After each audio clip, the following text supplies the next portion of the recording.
Welcome, everybody, to the Marauder Report, March 26th or 25th. Not March 26th. And welcome, everybody. Again, I just want to bring this up on the screen.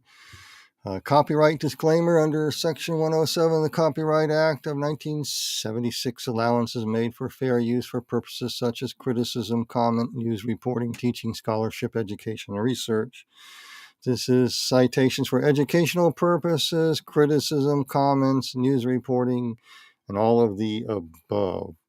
So that's what this is. Anything I cite will be on that regards. So with that, we will get busy and start doing something here. Let me get back on here. There I am. Yes. Kind of had a little incident trying to get online here because I couldn't log in to my system for some reason, and I had to go find my password. You know how passwords are? You got about 1,000 passwords all over the place, and you can't make heads or tails of what to use. I'm sure some folks don't have that trouble, but I sure do trying to manage passwords. Well, welcome, everybody. I want to get started here in just a second. I'm just closing a couple things out and bringing some things up here to get them ready to go so we can get going here. All right. Well, everybody, just welcome for everyone. I'm going to get a jacket on real quick because it is a little chilly today. Even though it's going to be 70 degrees here in Colorado, it's really cold in the morning. So, especially down here in the basement. That's a green screen in the back if you haven't been able to tell. Anyway, welcome everybody. I want to pull up the chat here.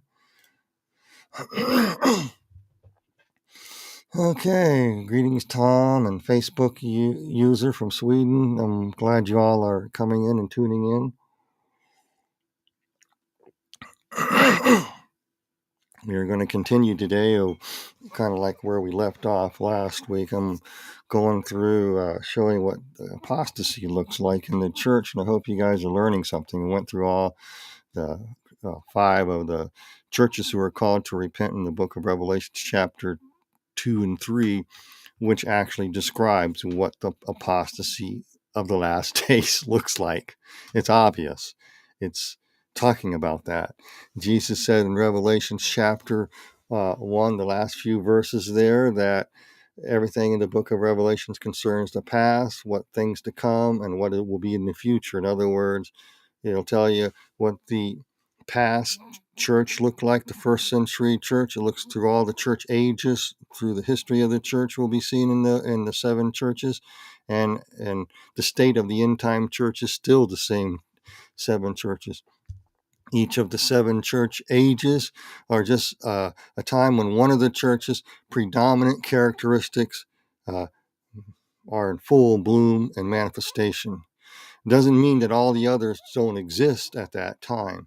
And a lot of people think that only the Laodicean church will exist in the last days.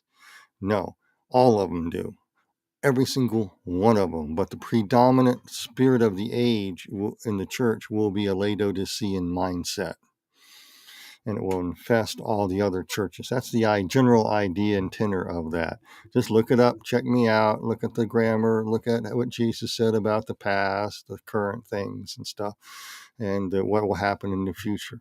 All 7 of the churches existed when John penned the book of Revelations. They always existed all throughout the book of Revelation, and these 7 churches consist of 7 groups and 7 different types of people that make up the church. Each type of person is from extreme to lackadaisical, and so you have your ardent followers and so forth, etc. And out of the 7 groups of people that make up the 7 assemblies, especially in the end times here, that you are going to be in one of those groups, because birds of a feather flock together. And there's a message that nobody really wants to look at because they don't see that they have any need to repent. They hear from God. They got the inside scoop with God. They don't need to repent. They're doing right, but they can't look in the mirror and see their egos inflated. And if you ever truly saw the Lord high and lifted up, you would be exceedingly humbled. And you don't want your pride. And you're always on guard about pride creeping in. I'm always on guard of that. So, and it's the devil plays on human emotion. He plays on human needs. Humans needs to need has a need, or let me rephrase that. Humanity has a need to be accepted, to be respected, to be valued, and so forth, etc. So the devil will play on that, and people's pride will get in the way, and that's all you seek is acclaim and self-worth, and look at me, and aren't you the great one, and everybody relies on you, and that can go to your head big time, and that's what happens. And so in the 7 churches, 5 of them failed the test. And they called to repent, 2 don't. So we're going to look at the 2 who don't, and we're going to look at the first one is Smyrna, or I think it's Smyrna. Smyrna is one pronunciation that I looked up in Greek was Smyrna. I don't know why that is, but that's one of the ways to say it. But I will say Smyrna or Smyrna. I'll say Smyrna for you all. So with that, we're going to go ahead and get started. I don't want to spend too much time here, so we're starting around the 6-minute mark. And sorry about the delay coming on because I had some reason it wouldn't let me log on, and so I had to go look for my password and find out, was I writing the right password? And no, I was not using the right password. I was using an old password. Oh well. Anyway, let's just get right into this study right now and just go for it, okay? 1 John chapter 4, verse 3 out of the New King James reads this. And this is the spirit of Antichrist, which you have heard was coming and is now already in the world. Get that. This is the spirit of Antichrist, which you have heard was coming and is now already in the world. The spirit of Antichrist that John was speaking about actually was infiltrating the church at the time because he's warning about it, trying to mirror the things that Jesus, in other words, not being Jesus, and bringing all kinds of heretical doctrines and stuff into the church. But this is the spirit of Antichrist, which you have heard was coming, which is already in the world. I want you to focus already in the world. The spirit of Antichrist is already in the world back then. It was probably came in the time of Genesis chapter 6. And the advent of the fallen watchers coming to earth and corrupting humanity and all the other stuff and altering DNA and all the other stuff that went on. So, coalesced in Nimrod's day. The spirit of Antichrist has always been here. It's against God. It wants to change God's design and order and replace it with its own order and system and to be God. We see that actually in the Garden of Eden. When Adam and Eve fell, they wanted to be like God. They're already created in God's image and likeness, but they wanted to call the shots. They wanted to be their own gods. And so we see that already in the world. The spirit of Antichrist describes a system that has been, now is in the world, and its whole purpose, the spirit of Antichrist, is to prepare the way for the real one to come. If you go through the book of Daniel, you'll see that an Antichrist figure will come to power with a small group of people. He's virtually unknown, and he comes from a small group of people. And for many, many years, when I heard all kinds of things. Some people say that because of what's written in Daniel, he is going to be of Jewish descent. That could very well be. Others say that he's Syrian. But when you consider that the borders of ancient Israel were a lot larger that was promised Abraham, that would cover parts of Syria too. So, no matter how you slice or dice it, we don't know precisely, because there's a lot of eschatology, a lot of people teaching this and that. And I don't know which one is the correct version of that. Will the Antichrist be Jewish? Will he be Assyrian? Will he be somebody of some descent like that in the world somewhere? We don't know. Basically, he can be anybody, anywhere in the world in these days, just with in a genealogy descent to Assyria or the borders of the land that God promised Abraham, which includes Syria. So it just gets real convoluted. I'm not here talking about the Antichrist per se. I'm talking about the system. This person comes to power with a small group of people and rises up to save the day. In order for that to happen, you're going to have a world of elites who will prepare the way for this and create an antichrist system in the world. And Daniel chapter 11, verse 37 from the New King James says this about the Antichrist. He shall regard neither the God of his fathers, nor the desire of women, nor regard any God, for he shall exalt himself above all. And folks, I actually, not saying this individual is, and I won't name him, but I actually came across a video of an obscure person who's a member of the World Economic Forum, who's an advisor there. And I never heard such double talk in all my life. And such a smooth talker, and how people were adulating this guy and calling him the greatest thing since the napkin. And this was quite frightening to see. And a skinny little guy, you wouldn't think much of him. And but just pure dragon speak out of his mouth, talking about we need to be on guard for digital dictatorship. And at the same time, he's warning about that. He wants surveillance of the human body, surveillance to monitor and track every human being on the planet as a good thing, but warns about digital dictatorship. He's talking out of both sides of his mouth, and it's quite frightening. I'll post some of those videos of this individual. I'm not saying he's the Antichrist, but he'd be a good candidate. Because he is obscure, coming from a small group of elite people up through the ranks and gaining popularity. And anyway, but this is the most interesting thing about. Now, I want to talk about the spirit of Antichrist for a second here. The spirit of Antichrist will mirror the Antichrist. And so he'll regard neither the God of his fathers, nor the desire of women, nor regard any God, for he will exalt himself as above all. He'll be God.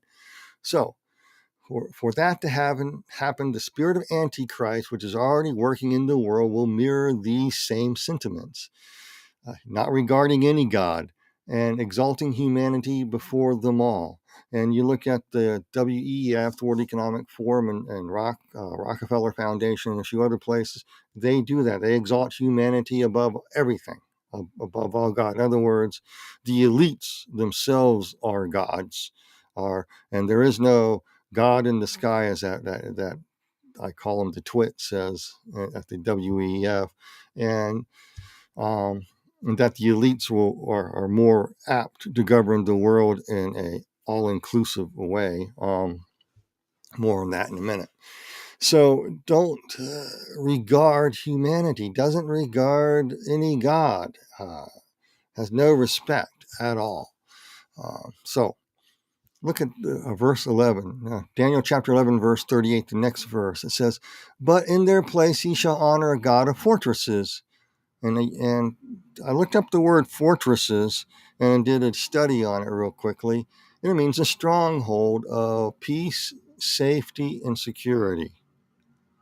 Have you heard any words about peace and security and safety and doing it for your own good? You need a fortress. You need a safe space, because if you offend, you're worthy of social banishment. So for peace, safety, and security, we need to put a fortress of this around people to protect them from misinformation. Even though it's the actual factual truth, it's still misinformation because it goes against the narratives and the lies being spoke. But We need to protect you from this misinformation because you might be a danger actually thinking for yourself, actually rising up against this stuff like they used to do in the old days and stop it before it breaks forth into pure hell on earth. But in their place he shall honor a God of fortresses, of strongholds, of warfare, of a way to make peace and safety and security. And guess what? When they say peace and safety, Jesus said sudden destruction will come. The new interfaith movement contains the same fortress theme. In fact, I want to give you an example out of the Blaze Media that came out on Thursday. I'm reading from last Thursday, which would probably be the 24th or something. And it said this, and it reports, Christian missionaries are under fire for sharing the gospel, handing out Bibles while giving aid to Ukrainian refugees. And these critics call it weaponizing humanitarian aid in order to share the gospel. And so let me quote the article, just the first couple of paragraphs, and I quote, Samaritan's Purse, Jews for Jesus, and other Christian groups aiding Ukrainian refugees in Europe and Israel are being criticized for weaponizing humanitarian aid by also sharing their faith, according to reports surfacing online. What are the details? The missionary groups have reportedly been coupling evangelistic efforts with the provision of humanitarian aid to tens of thousands of Ukrainian residents who have fled the country amid Russia's unprovoked invasion. End quote. The article goes on and points out that this is a lie and this is not happening. Franklin Graham of Samaritan's Purse said they give aid to anybody. We heard this when he put up a tent for the thing that happened in 2020 that I can't say or I'll be banned. But he put a tent up there in New York, and they accused him that you have to be you in order to get medical treatment, you're going to have be a Christian, or we're not going to give it to you. That's what they were accused of, and that's a lie. He gives aid to anybody that wants it. If you want a Bible, they'll give it to you. If you don't, you don't. If you want to accept Christ, that's fine. If you don't, you don't. They respect that. They're there to give aid and medical attention. He's setting up several field hospitals there, trying to take care of people and women who are giving birth, or the atheists want them to give birth in boxcars and birth on the ground. They don't give a rat's rear end about the people. And here the Christian organizations are in there trying to help these people, and they're not refusing medical aid in order to if they don't become a Christian. We're not like the world, folks. We don't say we're going to cancel you if you don't agree with the narrative. Someone's lying to you. And I thank DeBlaze for that article that points that out. Because people are being weaponized against Christians right now. Okay? The new interfaith movement says the same thing. Oh, we Christians don't proselytize. You may offend somebody. All this stuff. You know what? Somebody's hurting. Somebody needs Christ. I'll let the Lord move on them. How come we don't have rights anymore? What have we done as Christians? Okay? I know there's bad apples there, but not every Christian is a bad apple. Just like every police officer is not a bad apple, okay? A rotten apple.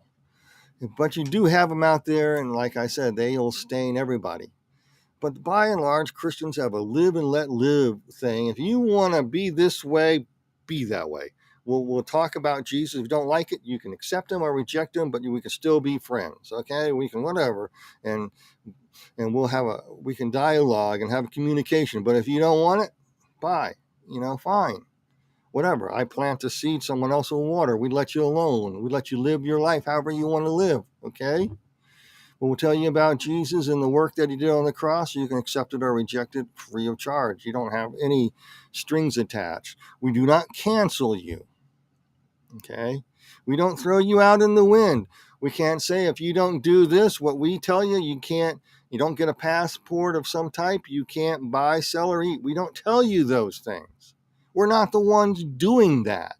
The ones who are accusing us of us are the ones doing that, and that includes the interfaith movement. So the Antichrist system is working in the world to impose a one-world religion that only allows its own brand of proselytizing, one that has a globalist, all-inclusive mindset, where big government is king, humanity is king, we must worship these, we must be inclusive, we cannot be fair-minded or common sense, but inclusive. What does that mean? That means collective. We must come under a collective hive and all go home and think the same thing. You can't be a human being. You can't have a differing opinion. Okay? That's what inclusive means on a globalist mindset. If you're not inclusive, they will deny you food, shelter, medical care. You have to be their way or it's the highway or you're canceled, folks. So who's really inclusive? Who is really tying medical care, jobs, and services you receive to their proselytizing? It's not Christianity, folks. So have you seen any medical care, jobs, lose your job if you use the wrong pronoun? What type of services do you receive? Do you see any of this eroding right now, all based upon your what you agreed to some narrative? You're afraid of losing your job, your livelihood. You got to keep your family fed. And if you say the wrong thing at work, you can be trashed or made to take useless, pointless, all-inclusive classes that just teach you to proselytize you. Proselytizing our kids to be good global citizens who hate their parents and hate their country. I mean, really? Have you seen any of that lately? Daniel 11 verse 37 says from the New King James about the Antichrist, he shall regard neither the God of his fathers nor the desire of woman. Now, near the time of the end, this same mindset will be seen taking shape. And it's called nor desire of women. What does that mean? Can I give you a paraphrase translation of what the word desire means and what women mean here, okay? Nor desire the beauty of womanhood. Think about that. Okay? He will regard neither the God of his fathers nor the desire the beauty of womanhood. So this system will be seen taking shape in the last days. Not desiring the beauty of womanhood. We have a Supreme Court nominee of a XX chromosome class who cannot define what a woman is. Wow. Amazing. You have men competing in women's sports and laud it as women that they have won. And they win every competition. There is now a complete disregard for womanhood going on worldwide, just like it says, nor desire the beauty of womanhood. I want you to think about it. They have a complete disregard of womanhood. Women are dehumanized and are called birthing persons or menstruating people. That's pretty sick. The beauty in how God made women is being dehumanized, being deplatformed. Have you noticed that? Men win the sports events thinking they're women. I mean, I'm sorry. I have a soapbox. I worked with sex offenders. I read some of their diaries. And a lot of their diaries, and some of these people had fantasized if they could just get into a woman's locker room so they could and they could dress like a woman or something. And they go there and they can, do their thing. And then after I won't give any more details, but so people who've been involved in the field are working with these people, see this behavior and the grooming going on. We call it grooming. Dehumanizing women. Wow. Just think about it. People are afraid of losing their jobs over this, so they don't speak out. If you speak out or vocal or get mad, you get thrown in jail for threatening a Marxist, a small itty-bitty group of people, a small, very small minority, a big mouth people with a lot of elites with a lot of money who will throw you in jail or whatever. So nobody does anything. Nobody has any guts. Nobody has any courage to address the dehumanization of womanhood. A lot of young girls in sports are afraid to speak out because their teachers will demonize them. They'll lose their grade or they may be excommunicated from school, all for peace and safety, the security of the fortress. You got to be inside this fortress stronghold of inclusiveness to be on the in crowd so you can buy, sell, and eat and live. And if you don't, you're canceled. The Antichrist system is working in the world to impose a one-world religion that only allows its own brand of proselytizing with a globalist mindset where big government is king, where worship and inclusive inside this fortress for your peace and safety. And womanhood is now being dehumanized, nor regard the beauty of womanhood. We're seeing it. How close are we to the end, folks? I got to tell you something. I did some research. The church at Smyrna faced a similar set of rules way back then. The church at Smyrna, we're going to talk about. Before we do, I want to talk about its patron god, our goddess and gods for a second. It's very important to include this when you study the book of Revelation because we wrestle against what? Not against flesh and blood, but against principalities and powers, rulers of darkness and hosts of wickedness in heavenly places. Spiritual entities, real ones. And the patron deities of these seven churches will actually paint a story, and basically a storyline is bringing forth the Antichrist into the world. That's the storyline of all the patron gods of all the seven cities. And Smyrna is no different. Smyrna is no different. Cybele was the main patron deity, and the Gaia was, and Artemis or Aphrodite was too. So the triple goddess was the big thing there. So Cybele was the main patron deity responsible for the well-being of Smyrna that provided fertility, health, food, and also was a jealous avenger for protection of the people.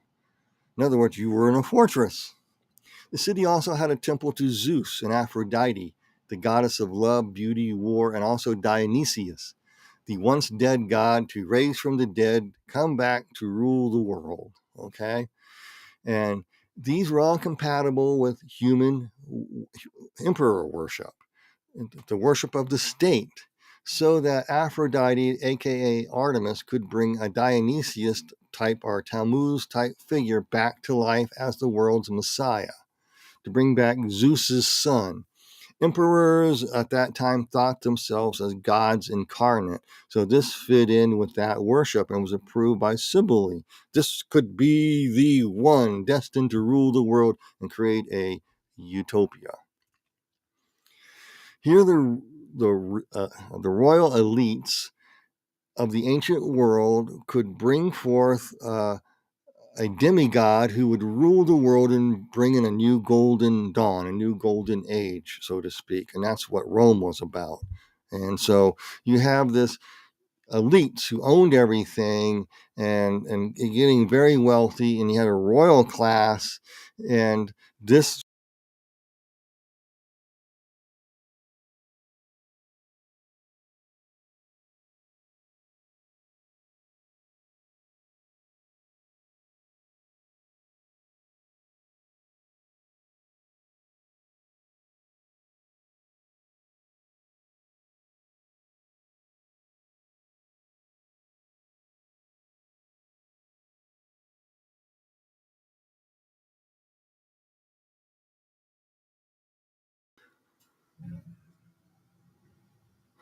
okay. Sorry, folks. I lost the stream, and I didn't mean to lose the stream, but I saw it just drop. I'll be looking for a new encoder device because this one obviously is gone, where you have to have 1 gig streaming ability, and my neighborhood does not have that ability. Amazing. So anyway, sorry about that break in the stream. So hopefully I can redo this video and post it online and without any breaks. So you have Sibylle. Let me get back here. Let me get back. The elites and the royalty were all in cahoots to bring back this deity, and they were into the worship or emperor worship of the state. It was okay. Now I lost my total train of thought. So let's see. Look at my notes here. I'll go.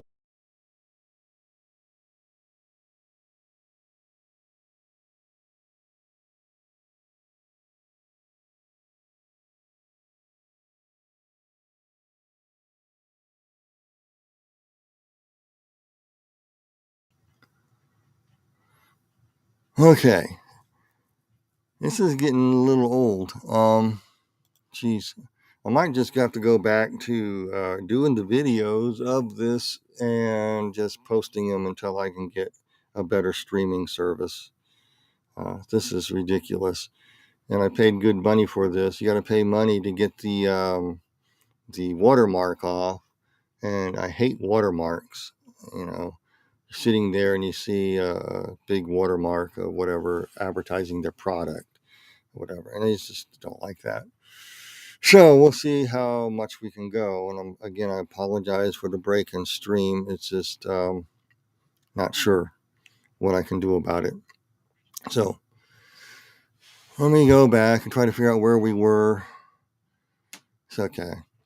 Okay, Cybele was the main patron deity of Smyrna.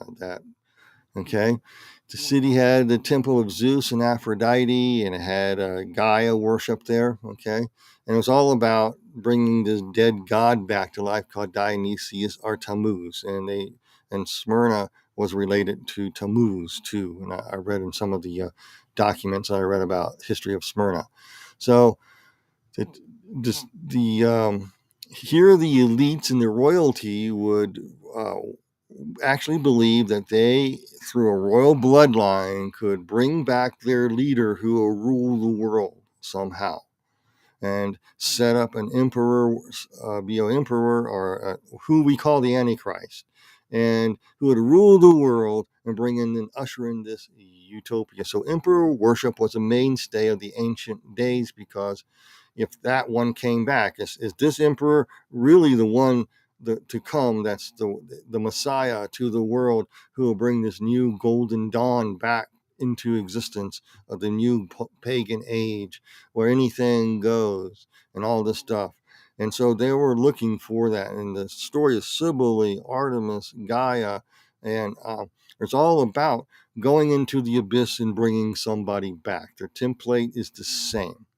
And that was to bring back this deity who would be basically Zeus's son, to make it simple for you, to rule the world. And that mindset is filtered all throughout history in the upper echelons of the occult world. So they believe that this entity is a fallen god that's imprisoned in the abyss, and they want to bring him out of the abyss to rule the world through a royal bloodline and through the power of the elite, who have agreed to set the stage for this individual to come forth. They've been working with this for some time. Some conspiracies are true, folks. And people have warned about this for centuries, documented it. You have John F. Kennedy, like I've said before, warned about it. J. Edgar Hoover warned about it. Members of Congress warned about it in the United States. They've been warned about back in the early 1700s and 1800s. Has been warned about, proven time and again, these people exist. They want to bring something out of the abyss, and they are planning this new world order. In fact, Joe Biden just said the liberal world order is dead, and now we're going to go to a new world order. How you like that? You think that some conspiracies just might be true. Okay, just think about it. Even Joe Biden says about the new world order. So anybody who goes against this new world order is warred against. And in the book of Smyrna, it was the patron deity was Cybele who did the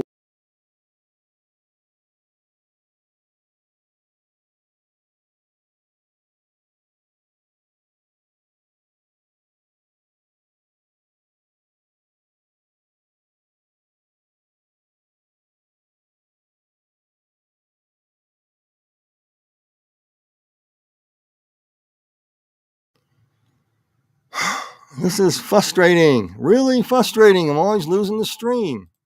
I can't even get going on here. Just pray. People just pray that I can finish the stream. If not, I will just redo this whole thing. I'll put it on a video and just redo it. Okay. So what I was trying to say is,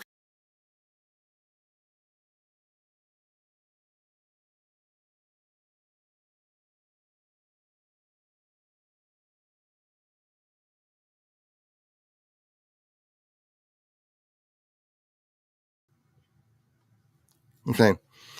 For some reason, I cannot finish the stream and I can't go where I want to go. So I will probably have to shut down this and do a video and just simply post it and go back to just making videos. It's going to be very difficult, takes longer, and just be able to do it because I want to stream so bad, and because streaming is the way to go because people like live stream.